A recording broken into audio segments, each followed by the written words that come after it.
information on why was D-Day a success. The reason D-Day was a success was because of many different factors like teamwork, leadership, surprise and secrecy, inventions and many other factors.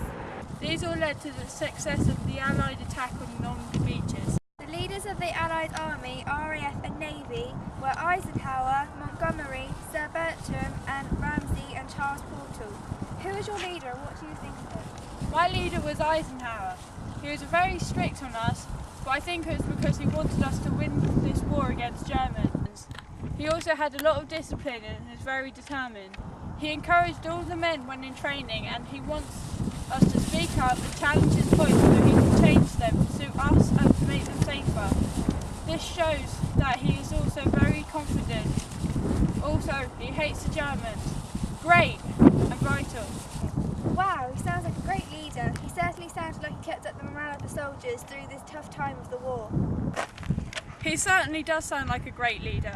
All of the leaders had good discipline and good at motivating the army and leading them to a brilliant victory.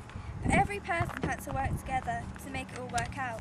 Each person relied on other form of defence. Like when the soldiers were crossing over the Channel to Normandy, they had to rely on the RAF bombing the Atlantic Wall from Calais to Normandy to confuse the German defence. Oh yes, a good example of teamwork between the RAF, Navy and Army.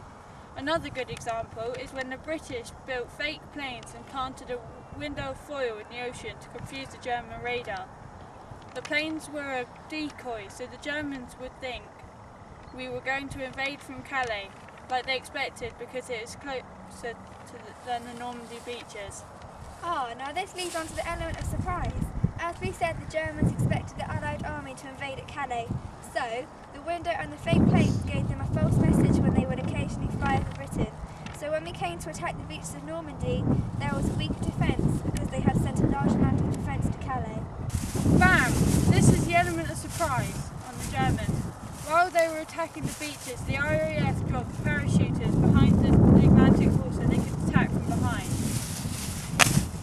But as part of the defence on the Germans, they flooded the fields so they wouldn't be able to land. Because they carried large backpacks, many often died from drowning.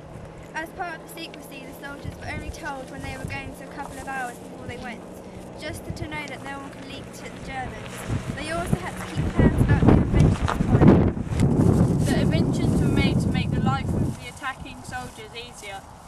The best invention to help the tanks and trucks was Plute's pipeline under the ocean. This supplied oil and petrol from Southampton to the beaches of Normandy so they could keep the tanks and trucks moving across France. They added adaptations onto tanks like a large flamethrower to make it easier to defeat machine guns, a 10-metre bridge to help soldiers cross large rivers where Germans had destroyed the bridges to stop us from moving forward, and many other tank adaptations. With all the factors placed together, the Allies were able to free the French from the Nazis, and then they were able to work their way around freeing Europe from the Nazis. Thank you for watching.